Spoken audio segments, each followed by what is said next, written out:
यानंतर बातमी अमरावतीमधले अमरावतीतील नागरिक बनावट साबण किंवा डिटर्जंट वापरत नाहीयेत ना असा प्रश्न उपस्थित करण्याची वेळ आलेली आहे। अमरावतीमध्ये बनावट साबण आणि डिटर्जंट पावडरची विक्री करण्यात येते आहे।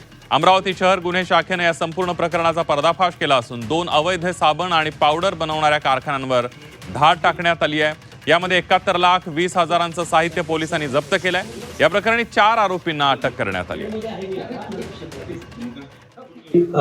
गुन्हे शाखेच्या पथकाला वलगाव पोलीस स्टेशन हद्दीमधल्या नया अकोले रोड या भागामध्ये काही युवक हे बनावट पद्धतीनं साबण आणि निरमा याचं प्रोडक्शन करत आहेत आणि मोठ्या प्रमाणात प्रोडक्शन करत आहेत अशी बातमी मिळाली।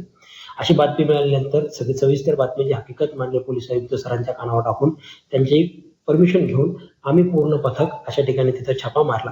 छापा मारल्यानंतर तिथं मोठ्या प्रमाणात आम्हाला साबण आणि निरमा हा तयार करण्यासाठी लागणारा कच्चा माल, त्याचे केमिकल्स, त्याचे पॅकिंग, लेबलिंग इत्यादी साहित्य तिथं आढळून आलं। त्याचप्रमाणे त्या तयार करण्यासाठी लागणाऱ्या मशीन्स तिथं मिळून आल्या आणि या मशीन आणि या कच्च्या मालातून तयार झालेला पक्का माल असाही त्या ठिकाणी मिळाला। असा सगळा टोटल मुद्देमाल हा 72 लाख रुपयांचा आम्ही पंचासमक्ष त्या ठिकाणी सीज केलेला आहे। हे जे केमिकल्स ते डिटर्जंटमध्ये वापरतात याची नोंद आपल्याला माहीत नसते की काय ॲडल्टरंट वापरतात आहे, काय ॲडिटिव्स वापरतात आहे, पण यांचे जे परिणाम असतो हे खूप वाईट असतो ह्युमन बॉडीला।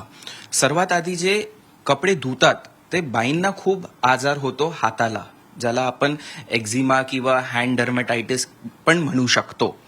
आणि त्यानंतर जे लहान बाळं असतात किंवा ज्येष्ठ नागरिक असतात ज्यांची स्किन थोडीशी सेन्सिटिव्ह असते त्यांना याचा खूप इचिंग होतो, मग केमिकल बर्न्स पण होऊ शकतो आणि खूप आजाराचे परिणाम खूप वाढू शकतो। जे आपण कपडे घालतो त्याच्यामुळे जे इरिटेशन होतो त्याच्यानंतर फंगल इन्फेक्शन पण खूप वाढू शकतो, त्यानंतर खूप केमिकल डर्मेटायटिस पण वाढू शकतो।